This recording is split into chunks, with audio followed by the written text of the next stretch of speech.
David Stewart. Billionaire, business mogul, tech genius, and probably the richest guy you've never heard of. But don't worry, by the end of this video, not only will you know his name, you'll be wondering why you're not running an $8 billion empire like he is. Seriously, you might feel a little bad about your life choices, but hey, that's what growth is all about, right? Let's break down the 6 game-changing moves that turned David Stewart into a billionaire, with a side of laughs to keep it fun. Move 1, bet on yourself. All right, let's set the scene. David Stewart grew up in Missouri, the son of sharecropper parents, at a time when segregation was alive and kicking. He wasn't exactly born with a silver spoon, he didn't even have a plastic one. As a young man, he parked cars and flipped burgers to make ends meet. And flipping burgers isn't exactly a get-rich-quick scheme, unless you're secretly flipping them into gold coin. Fast forward a few years. Stewart climbed the corporate ladder at companies like FedEx, but he wasn't satisfied. He had this crazy idea: what if he bet on himself? So, in 1990, he took the plunge, quit his job, and started his own company, Worldwide Technology, with just 7 employees. Now, here's where it gets wild. He maxed out his credit cards to fund it. That's right, he risked everything to start a business. Meanwhile, most of us get sweaty palms just thinking about going over our credit limit for a new TV. Moral of the story, Stewart didn't wait for someone else to bet on him, he bet on himself. And guess what? That bet paid off big time. Move 2, solve big problems. Here's the thing about Stewart, he didn't start just any company. He started a company that solved billion-dollar headaches for other businesses. Worldwide Technology became an expert in something called systems integration. Translation? They made sure all the tech a company uses actually works together. Because let's face it, even setting up a Wi-Fi router can make you question your life choice. Stewart started landing major clients like Boeing and AT&T. Oh, and no big deal, just the US government too. If you can fix problems for people with that much money and power, you're definitely getting a nice paycheck. Basically, Stewart made billions by solving problems no one else could or wanted to. Let this be a reminder: the bigger the problem you solve, the bigger the bag you secure. Move 3, think long-term. You know those people who start a business, make a little money, and then spend it all on luxury cars and private jets? Yeah, Stewart wasn't one of them.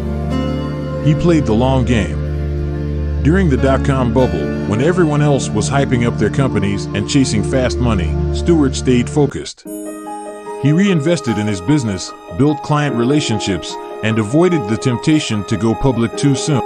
It's like planting a tree. You don't chop it down as soon as it grows a leaf.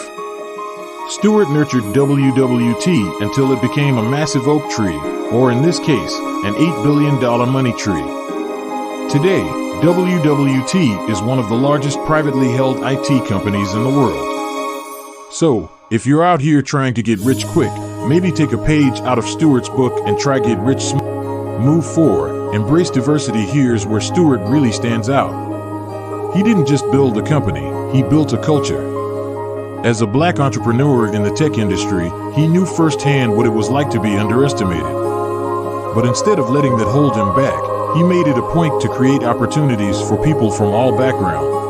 WWT is one of the most inclusive companies out there, and Stewart credits much of its success to the power of diversity. It turns out that when you bring together talented people with different perspectives, amazing things happen. Shocking, right? Who knew hiring beyond your golf buddies could actually work? Stewart didn't just break barriers, he smashed them. He proved that diversity isn't just a buzzword, it's a competitive advantage. Move 5, stay humble. Now, here's where Stewart is different from your average billionaire. He's humble. You won't catch him flexing on Instagram with Lambos and private jets. Honestly, if you saw him walking down the street, you probably wouldn't even realize he's worth $8 billion. He might be the only billionaire who isn't trying to launch his own space company. Instead of focusing on himself, Stewart focuses on giving back.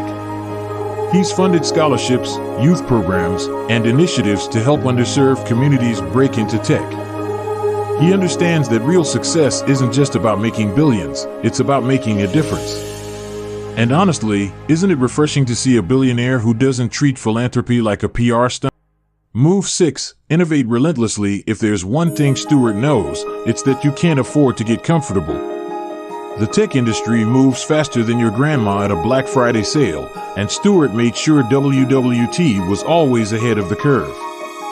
His company embraced cutting-edge innovations in cloud computing, cybersecurity, and AI before they were buzzwords. Stewart's innovation labs are like playgrounds for tech geniuses, where new ideas are tested and refined. It's not just about keeping up with trends, it's about setting them. That relentless drive to innovate is why WWT continues to dominate the IT space. Think about it. Stewart went from parking cars to running a company that helps the U.S. military and Fortune 500 giants. And he didn't get there by sitting back and saying, "Good enough."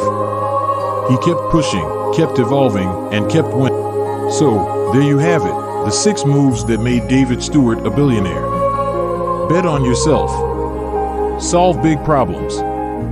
Think long-term. Embrace diversity. Stay humble. And innovate relentlessly.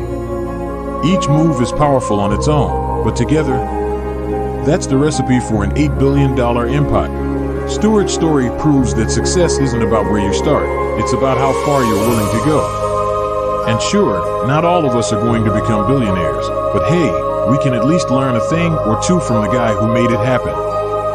Now, if you'll excuse me, I'm off to max out my credit cards. Kidding. Or am I?